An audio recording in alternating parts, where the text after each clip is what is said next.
Hi everyone, it's Jerry. This is a game from the 2013 Alekhine Memorial between Liren Ding, playing as white, and Levon Aronian. This is a very nice positional game, one that will certainly draw our attention to pawn structure. We'll see many shifts in the pawn structure, and I believe best illustrated is a space disadvantage in this game. And we'll see how exactly that influences the relative value of the pieces. So again, in this game, Liren, he had the white side, opening with d4, Levon replying d5, c4, c6, the Slav defense. Both king knights come out, knight c3, and a6. You'll notice on this move 4, if black captures, white can regain the pawn in the following way. After a4, a6 is not a way to defend, because at the end of it, the rook would be unprotected. And so if it is to get to this point, after b4, knight a2, the short story here is that white will win one of the pawns back. In the game after a6, black is now getting ready to take the pawn and hang on to it. One of the ideas behind this move is, oddly enough, to influence white's queen bishop. Generally speaking, we like to have our bishops deployed outside of the pawn chain, with bishop g5 and then e3, but this, of course, would come not without a cost. In this case, black again can capture and hang on to c4. You'll notice this is coming one more move, well, it's falling one move short. These a6 and bishop b7 ideas, the rook is now secure, b5 is secure, which implies c4 would now live. e3 was played, preparing to simply meet captures with the recapture. e6, the semi-Slav, accelerated Liren variation, and now c5. Grabbing some queenside space, controlling b6 and d6. Both are holes in the black position, and it's a decision point now for black to live with this pawn on the c5 square or chip away at it with b6 right away. In the game it was knight b to d7, and black is going to try to work around this queenside space deficit. b4 is the follow-up, b6, bishop b2, a5, a3. b4 is reinforced, which means that c5 will be maintained. If black really wants to get rid of that pawn, he must strike at it right now, prior to this knight move. After b6, there's now not going to be a way to maintain the pawn on c5, because similar to what I showed from the black side of it, these lines here, well, now it's a case where it's the white rook who's in trouble and now unprotected. So, it is in the game knight b d7, b4, b6, bishop b2, a5, a3. Both king bishops come out, both sides castle, and now bishop to a6. Why is it the case that black is playing this position with a space deficit, right? Having to work around this pawn on c5 when I just showed a way that black could have eliminated that. If we have a look at that variation a little bit more closely, this one here where black plays b6 right away, the follow-up c takes b, which is best, just playing out a few more moves, you'll notice black is not without some issues still in this position. In particular, you'll notice that the white pieces have a great amount of activity on the queen side of the board. Bishop's doing very well to work on adjacent diagonals, playing out a few more moves here. And you'll notice follow-up ideas, if, let's just say, I'm not saying this is best in any way, but just to highlight some of the activity that we could be seeing on the white side. Again, this rook is ideally placed. Bishop's functioning very well. We could one day maybe even see ideas of bishop a5, potentially invading here, maybe even b4, knight c5 ideas. And this bishop, you'll notice, is still around on the board. They're bad bishop. They're still having to try and get him into a productive position, tried to exchange him off, but that's not so easily accomplished. If we compare that with what was played in the game, you'll notice while black has a space deficit in this case, you'll notice they were also successful with something else. There's now going to be this bad bishop for a good bishop exchange. So that's some of the give and take. Those are some of the pros and cons with those two pawn structures. Yes, as black, you can get rid of this c5 pawn, but you maybe have some trouble with your light square bishop and exchanging him off, or you could play this position here where you do have this problem with the space disadvantage, and the light square bishops in this case will be exchanged. Okay. After bishop a6, knight e1 is played, preparing to recapture with the knight. This is a very nice square for a white knight. As a follow-up, we have bishop to c4. One of the critical moves here, one move to certainly consider on the black side, is e5. And I say this because after knight to e1, you'll notice he's no longer around to watch over the e5 square. So maybe this is an opportunity, in other words, for black to strike at the white center with e5. This, of course, is now without some complications. You'll notice if e5 was played in this position, white can maybe grab on a6, inconvenience the black rook, strike at the black rook with b5, landing a fork here. This can get very messy. I'm not going to go into this particular variation, but it's suggesting e takes d, and it just gets very, very crazy. But just want to highlight this idea with b5 to show you if c takes b, we have c6 hitting the knight, and if he moves, we're going to have d takes e, and this pawn's ready to go into Pac-Man mode, grabbing the knight and the bishop, and before you know it, d5 can be collapsing. And this rook, not the brightest piece in the world. Just want to show you some of the complications that can arise if we have the move e5. It could get very messy. We could enter an unbalanced position. In the game, it was bishop c4, and now bishop takes bishop, pawn takes. It's important for white to capture this bishop right now. If given time, black will play b5 and then be in a position to recapture on c4 with the b pawn. And we'll see how exactly that's different. You'll notice by white immediately capturing, black has to take away from the center. With this structural shift, what has changed exactly after d takes c? D file's half open. Black has a passed pawn, soon to be a connected passed pawn. And maybe the biggest of all, white now has a 2-to-1 majority in the center. Queen to e2 is the follow-up. This pawn is hit. Rook b8 is indirectly defending this pawn. If queen takes pawn here, there would follow b takes c, d takes c, and you'll notice black can take on c5, because if the knight is recaptured, the bishop will fall. So white addresses this threat right here against the bishop by playing rook to a2. So now this is back on, and now it's defended with b5. The queen side is now closed. Black has a connected pawn, and there's really not going to be anything at all happening on the queen side of the board. Now, as we'll soon see in this game, having rooks on the board is going to be a bit problematic for the black side. Black, having a space disadvantage, is the one who would really like to have some exchanges. We'll see the black rooks in this game really don't contribute well at all.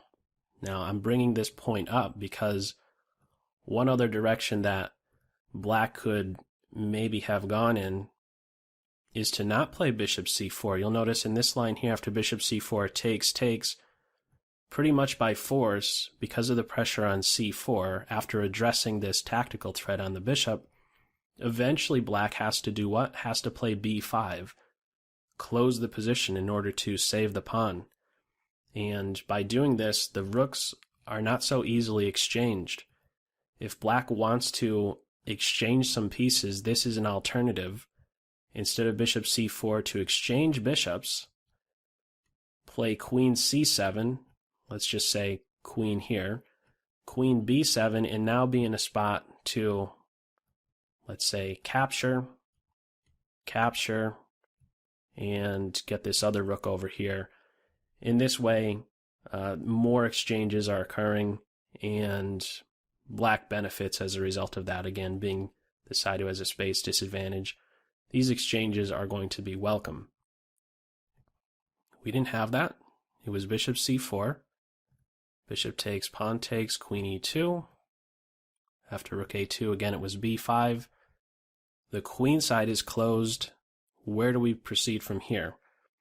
This is an important point in the game. It's important to really assess this position correctly and come up with the correct move on this move 16. If you'd like to, go ahead, pause the video, see what move you would play as white.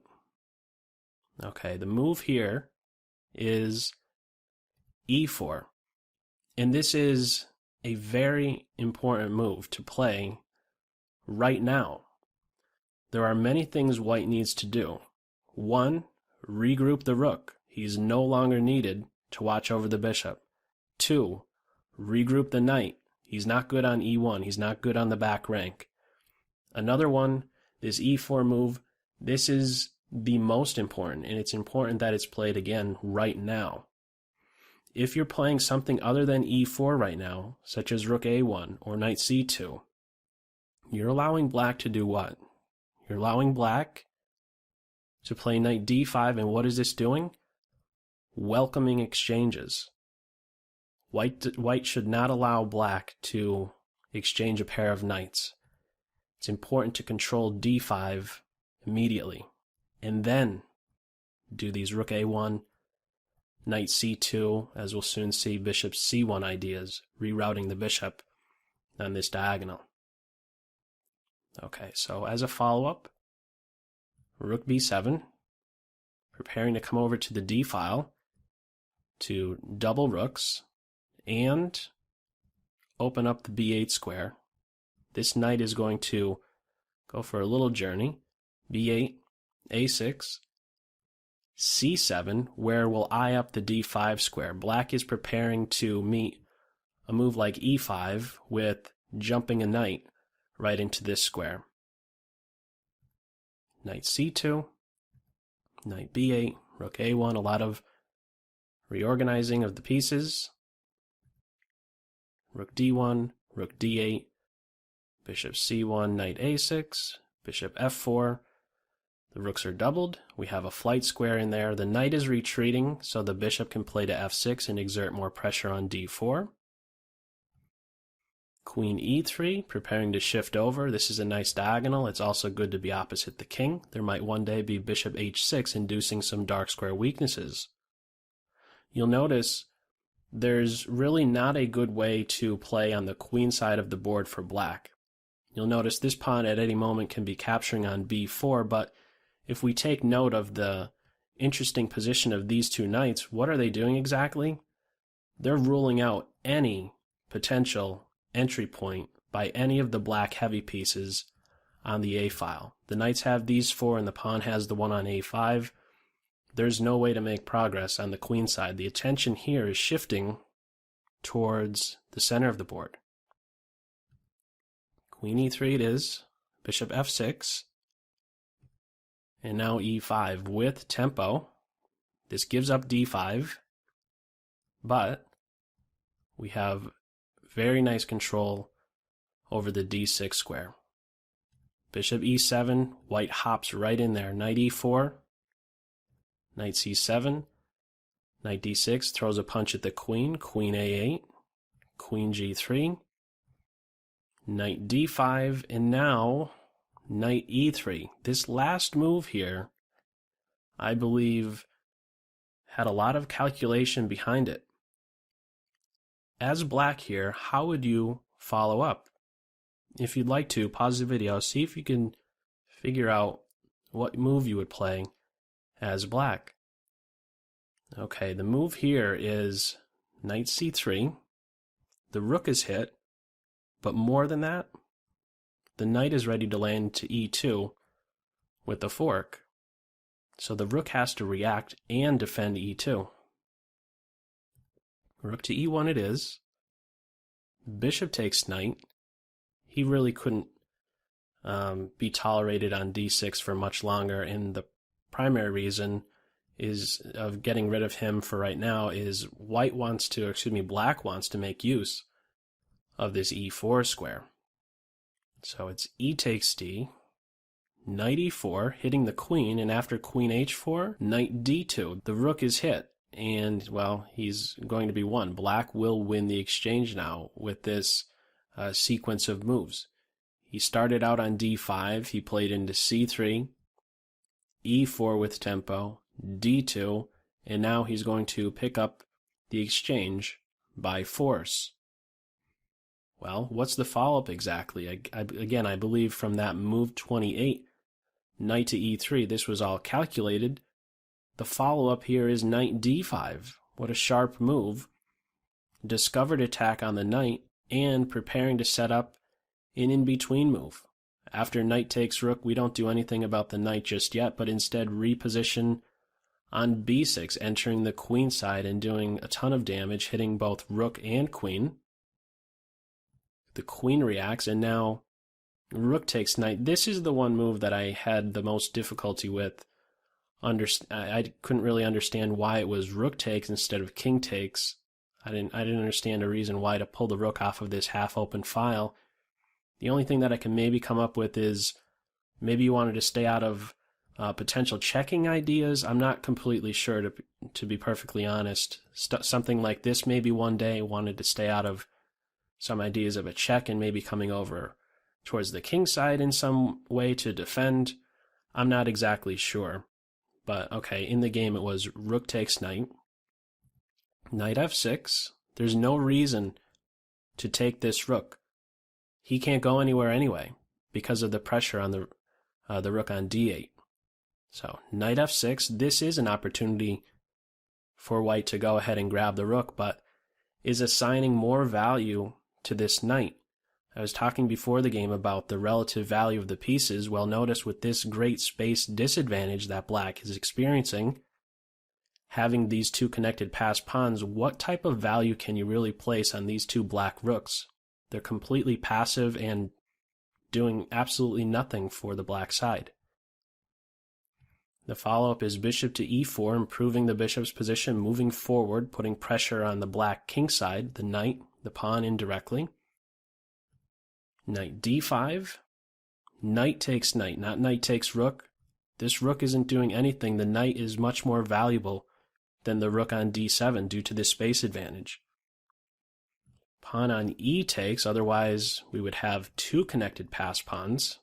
So e takes d, and now ripping the heart out of this black structure, bishop takes g7. He needs to be recaptured. You cannot live soon.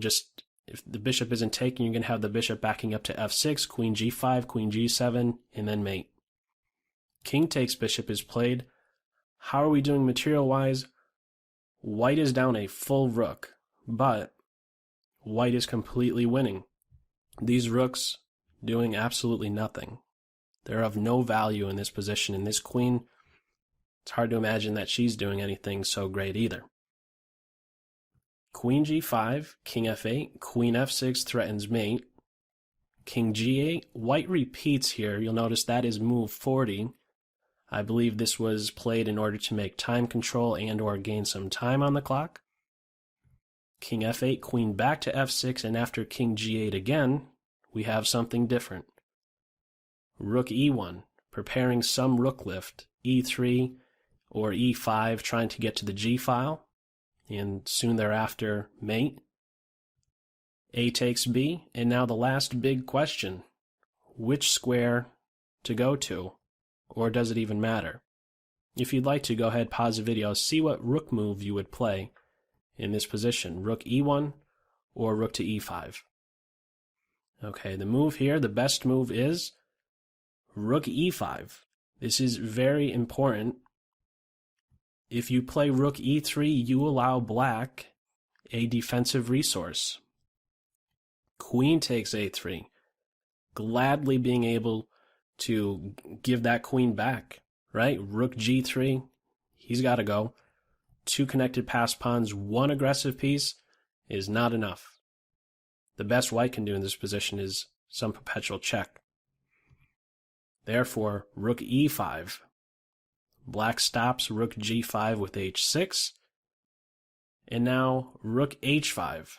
It's important not to just grab this pawn and look for rook g5, because what do you allow black to now do? With the queen no longer on f6, you allow the move f6. And now all of a sudden, the queen and the rook are available for lateral defense. Therefore, it's rook h5, queen takes a3, and now what move to play next? If you'd like to, once again, pause the video, see what move you would play as white. Okay, the move here is queen takes pawn, and this is very important that you take with the queen. This may seem very appealing. Rook takes h6, preparing a mate in 1, but similar idea. Queen check. Black is in a position to eliminate that rook. The queen alone is not enough. You must maintain both the queen and the rook if you are to win as white. Queen takes h6, threatening queen h8 mate. f6 only prolongs the inevitable. Queen takes f6, and it is at this point that Aronian resigns. There's now not going to be a good way to defend against rook to h8 mate. Just to throw out one variation, keep in mind it's not just this here as a mate threat. Keep in mind what else is happening in the position. The queen is exerting pressure on the rook, so I mean, how do you defend against rook h8 mate? Rook g7, you pick up the rook, you could give a check, this is mate. If the king goes to g6, this is check, and this is checkmate. But as it was in this game, after queen to f6, certainly this last sequence of moves, not without some accuracy here, recognizing these defensive resources. Queen takes pawn here, preparing to sack the queen right back in a couple different lines. White was, of course, accurate, and again, after queen takes pawn on f6, it is again at this point that Aronian resigned. So that's all for this video. As always, I hope you got something out of it. Take care. Bye.